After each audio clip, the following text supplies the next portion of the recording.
Bonjour et bienvenue sur cette séance collective de messages des guides. Alors je vous laisse tranquillement le temps d'arriver pour vous réexpliquer, pour ceux qui me découvrent, qui découvrent ces séances ou qui ne se souviennent plus du fonctionnement, et bien vous réexpliquer un petit peu ce que vous allez pouvoir retrouver dans cette séance. Alors déjà, je vais vous inviter à souffler. On inspire profondément et en soufflant, on se connecte à un chiffre entre 1 et 10, le premier qui nous vient en tête. C'est ce chiffre-là que vous allez garder et qui va vous permettre d'avoir un duo de messages célestes. Alors comment ça fonctionne? Initialement, 10 personnes se sont inscrites sur cette séance. Elles ont réservé leur place sur mon site internet. Je leur ai donc écrit, canalisé un message qui leur est propre, personnel, mais qui pourrait vous parler à vous aussi, et c'est la raison de ce partage. Ces personnes ont aussi choisi un chiffre qui va venir compléter leur message initial et que j'irai rechercher dans mon recueil de messages célestes tome 3. Je rappelle que vous pouvez le retrouver simplement en commande sur Amazon ou sur mon site internet, où on a donc 200 messages des guides. C'est un peu un livre oracle. Vous l'ouvrez, paf, vous avez un message. Ou alors vous choisissez un chiffre et vous avez un message. Là, il est question non pas de 1, mais de 2 messages. Donc vous allez choisir un chiffre et ce chiffre vous délivrera un duo, 2 messages qui ont été canalisés aujourd'hui. Donc on est vraiment dans les énergies du 26 janvier 2021. Maintenant, c'est une vidéo qu'on peut regarder n'importe quand. Voilà, c'est ce qu'on appelle des vidéos universelles et intemporelles qui peuvent parler à tous et qui peuvent être regardées n'importe quand, à n'importe quel moment, et qui auront une vibration, une résonance particulière parce que ce sera le bon moment pour vous. Vous avez donc ce chiffre en tête, entre 1 et 10. Je vais commencer avec le chiffre 1 qui est initialement un message qui s'adresse à Michel, et non pas Michel le, hein, c'est Monsieur Michel. Voilà. Alors Michel, pas le mental, parce que souvent j'appelle mon mental Michel. Eh ben non, là c'est le vrai Michel qui m'avait sollicité pour un petit message. Michel, tu n'as pas demandé la permission. Ça te plaît, tu fais, ça ne te plaît pas, tu ne fais pas. Tu n'as pas à obtenir une quelconque permission, ni de nous, ni de qui que ce soit. Sois toi-même. Et fais fi des irrésistibles remarques d'autrui. Ils ne dégagent par là que leur propre vision des choses. Et toi, quelle est la tienne? Donc voilà pour Michel qui m'avait fait cette demande. Et pour le chiffre 1, si c'est le chiffre que vous avez choisi, voici la première partie. Michel m'a demandé un chiffre dans mon ouvrage pour venir compléter. Ce chiffre est le même que Laurence. Je le dis parce que Laurence, je vais lire son message après. Donc, si vous avez choisi le chiffre 1, ce petit message-là vous parle. Si vous avez choisi le chiffre 2, il vous parle aussi. C'est pour m'éviter de le relire, sinon ça n'a pas trop de sens. Donc là, je parle aux gens qui ont choisi le chiffre 1 ou le chiffre 2. Rien n'est vain. Tu as fait le bon choix, pris le bon chemin, mais ne t'attends pas à des merveilles, car c'est toi qui les crées. Tu es seul maître décisionnaire de ton futur, mais aussi de ton passé. Ça me fait rire, c'est vraiment exactement ce qui est dit dans le message de Michel. Car c'est toi qui as la clé de la vision que tu poses sur ce que tu vis. Tout à l'heure, on parlait de version des choses, là, de vision des choses. Ne regarde donc plus en arrière, mais bien ici et maintenant, afin de prendre pleinement conscience de ce qui t'est offert et de ce que tu ressens. Ne te prive de rien, ne t'inflige rien et reste ouvert à toi-même, tout simplement. Voilà le message pour 1 et 2. Et là, maintenant, je vais lire la suite du message pour le chiffre 2. Vous l'aurez compris, en fait, ce message ici, finalement, est une jonction entre les deux, puisqu'ils ont choisi le même chiffre 144 dans mon ouvrage. Donc, ça fait le lien. Et ça, on va le retrouver juste après, avec d'autres personnes qui, elles aussi, avaient choisi le même chiffre. Alors maintenant, je passe au chiffre 2, qui est initialement un message pour Laurence. Donc le chiffre 2, je viens de lire la petite partie du livre et je donne maintenant le message canalisé. Tu as choisi un chemin qui n'est pas aisé, certes, mais rien n'est perdu. Ce n'est pas parce que c'est escarpé que tu ne peux pas y arriver. Oui, ce sera peut-être plus difficile que pour d'autres. Oui, tu devras te retrousser les manches. Oui, tu vas avoir du pain sur la planche, mais rien n'est impossible à celui qui regarde devant. Et moi, j'ai en tête à celui qui voit grand. Ah, on me rajoute des choses en cours de route. Droit devant, va vers ton objectif, ne le lâche pas et tu y arriveras, tu vaincras. Voilà pour le chiffre 2 et le message de Laurence. Je passe au chiffre 3, si c'est celui que vous avez en tête. C'est le message qui s'adresse initialement à Nathalie. Que choisis-tu? La 1 ou la 2? Bon, alors vous allez me dire, mais je suis perdue dans ces chiffres. Non, là c'est juste la solution 1 ou la solution 2. Il est question d'un choix, hein, d'un choix à faire. Tu sais que tu as un choix à faire, tu le sais. Alors pourquoi attendre? Au cas où quoi? Au cas où tu changerais d'avis, au cas où tu te tromperais, au cas où la donne changerait, au cas où quoi? Ta vie, c'est maintenant, Nathalie. Tes choix doivent se prendre maintenant, en conscience et sans attente. Donc ça, c'est le message pour Nathalie et pour le chiffre 3. Je vois que Tania avait choisi le chiffre 3 aussi. Et donc, Nathalie a choisi dans mon ouvrage un chiffre aussi pour pouvoir compléter. Ce chiffre, c'est le chiffre 5. Bon, ça, c'est une parenthèse.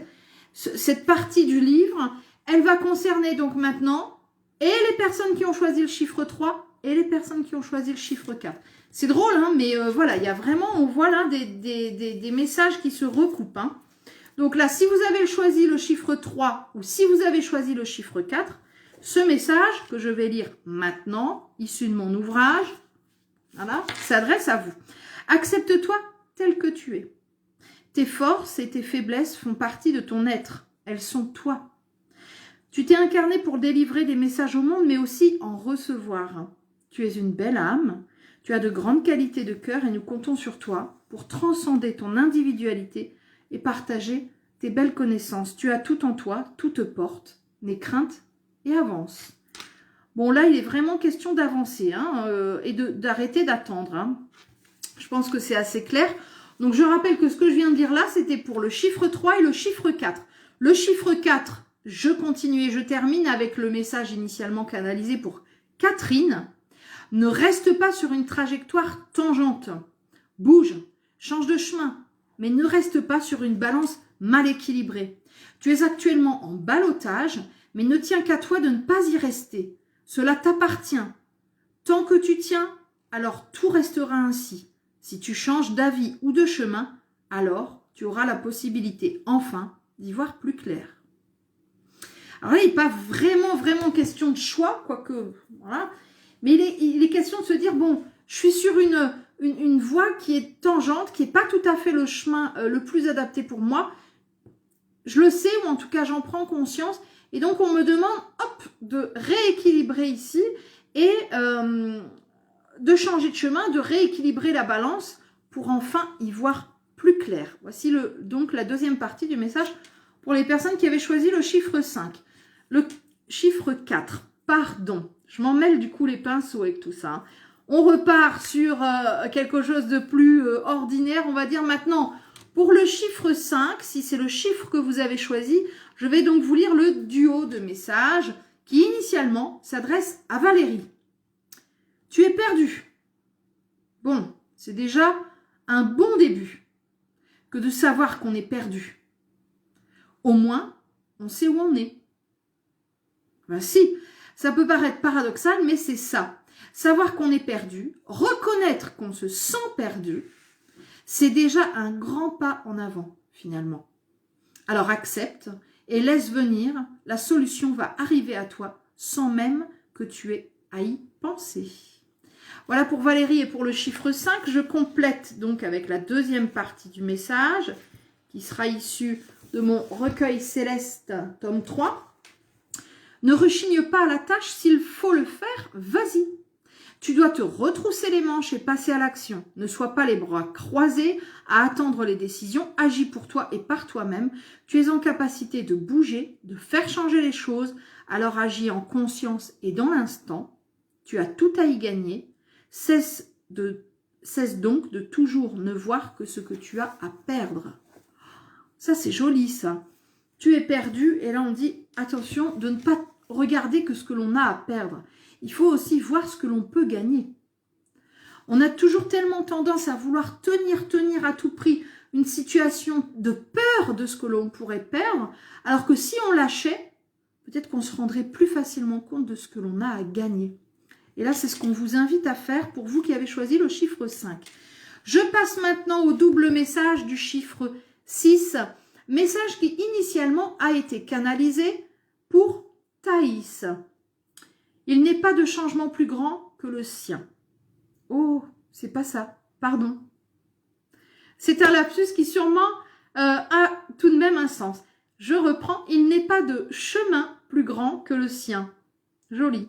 Ne regarde pas celui des autres, ne te compare pas, reste sur le tien. Tu pourras être tenté de regarder ailleurs, de te dire que celui de l'autre brille plus que le tien, mais si tu regardes bien, il ne te ressemble en rien, car tu es unique et c'est cette unicité que tu dois cultiver.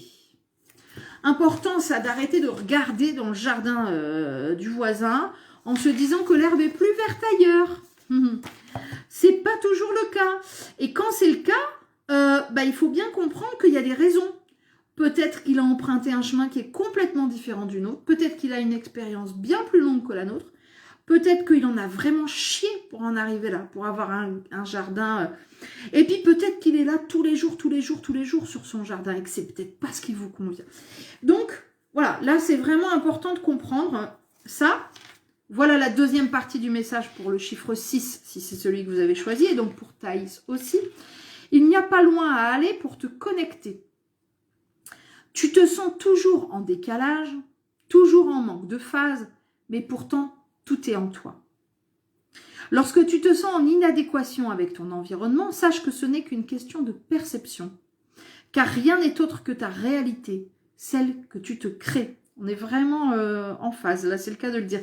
Lorsque tu te sens déphasé, rien n'est autrement réel que la perception que tu te fais de ton propre décalage. Crée en toi un espace suffisamment chaleureux pour t'accueillir dans tes moments de doute.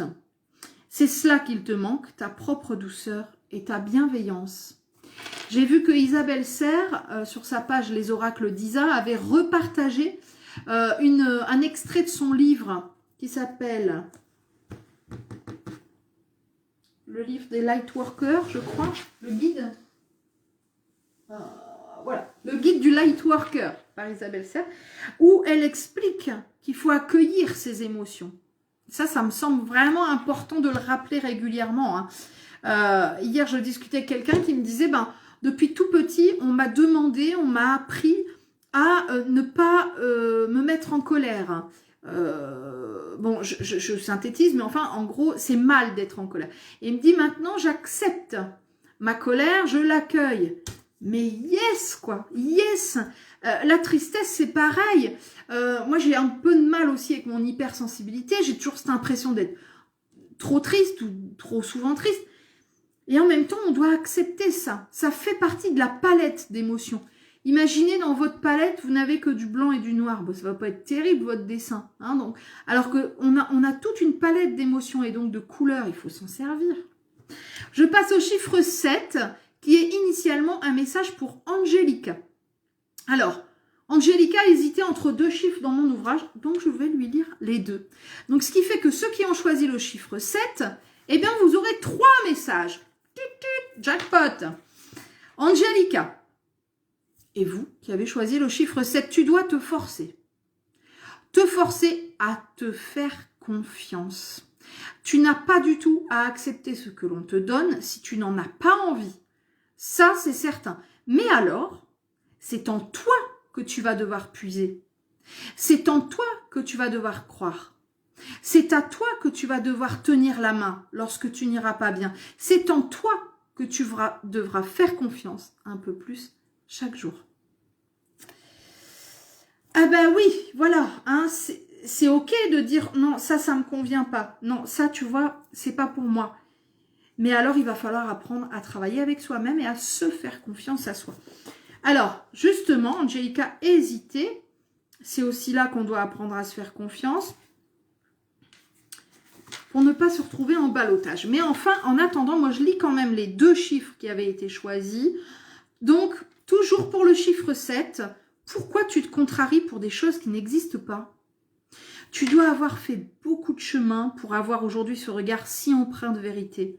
Mais sache que tu as encore bien des choses à apprendre si tu veux vraiment te détacher et lâcher prise.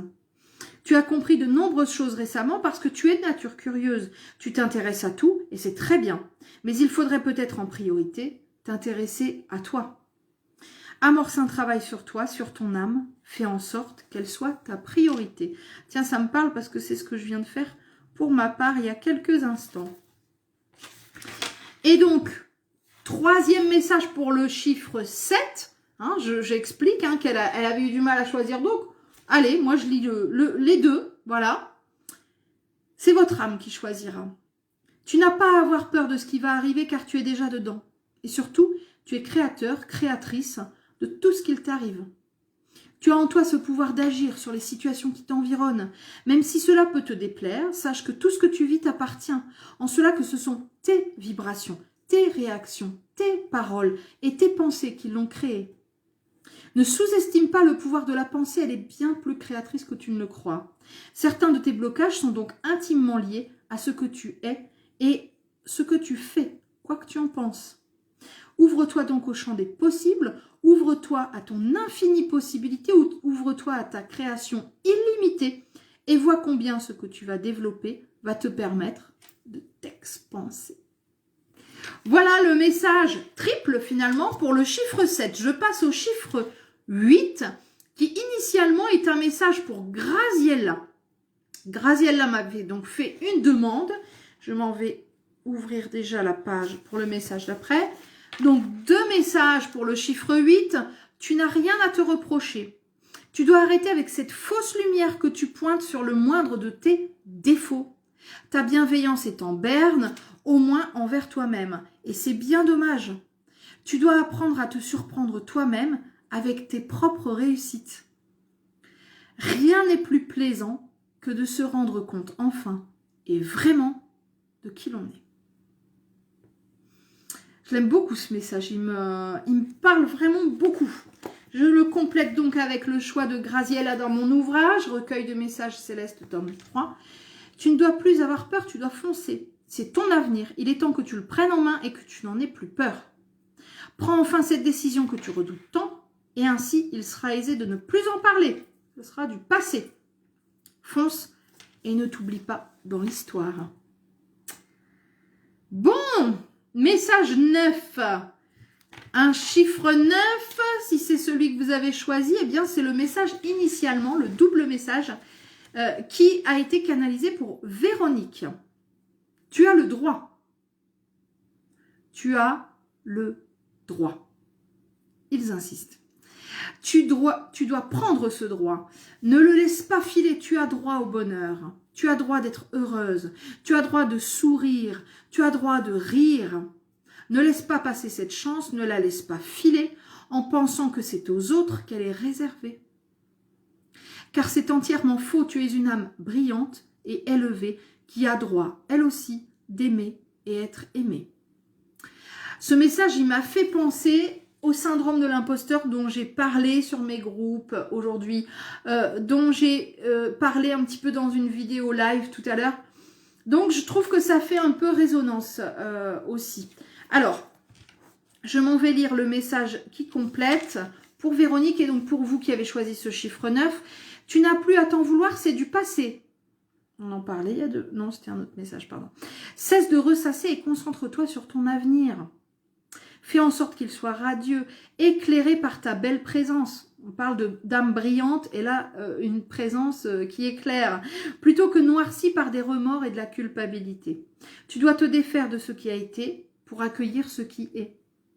Vis pleinement ta vie, tu le mérites. Encore une fois, tu y as droit, tu le mérites. Je rigole. Tu mérites le bonheur, n'en doute plus. Bon, je crois que là, le message est clair, Véronique, et pour tous ceux qui auront choisi ce chiffre 9. Et dernier message, le chiffre 10, qui est un message double pour Caroline. Ce n'est pas parce que tu as peur que l'objet de ta peur va s'effacer. Ce n'est pas parce que tu as peur non plus que l'objet de ta peur va grossir ou exploser. La peur n'est qu'une projection de ton esprit, de ton mental en lien avec une image fausse de tes propres capacités. C'est un jugement personnel que tu portes sur toi-même et qui crée une image erronée de tes propres capacités à gérer telle ou telle situation. En réalité, il n'en est rien. Mais ça, c'est à toi de le découvrir en lâchant tes doutes, tes peurs, tes craintes et ton mental. Je la trouve très intéressante cette explication et je vous invite à la réécouter éventuellement si vous en avez besoin parce que je la trouve extrêmement pertinente. Deuxième partie du message pour le chiffre 10 et pour Caroline, tu n'es pas seule et tu ne le seras jamais. Tu n'as pas à avoir peur, car jamais tu ne seras abandonnée. La vie n'est pas ce que tu crois. Tiens, à nouveau, cette histoire de peur, de fausses croyances, elle n'est pas ce tumulte d'événements qui te mettent à terre. Elle est un cadeau, une opportunité de grandir. Non pas malgré les épreuves, justement, mais grâce aux épreuves. Elles sont le ciment de tes fondations. Si tu ne t'en sers pas, ou mal, alors ça ne tiendra pas, en effet. Mais si tu sais l'appliquer comme il faut, le lisser, prendre le temps de le laisser sécher, alors tu verras que tu apprendras. Et bien plus vite que tu ne crois. Donc ne désespère pas et va de l'avant. Nous sommes là. Et voilà pour cette dizaine de messages célestes, de doubles messages célestes. J'espère que vous aurez trouvé le vôtre. Je rappelle qu'il suffisait de choisir un chiffre entre 1 et 10 en se laissant porter. Ce sont des messages intemporels. Vous pouvez réécouter cette vidéo à volonté et choisir un nouveau chiffre chaque fois. Vous pouvez la partager si elle vous a plu. Merci d'avance. Vous pouvez aussi vous abonner à ma chaîne et recevoir toutes les nouvelles vidéos et recevoir donc les notifications par mail directement. Je vous souhaite une belle fin de journée. Prenez soin de vous. À très vite.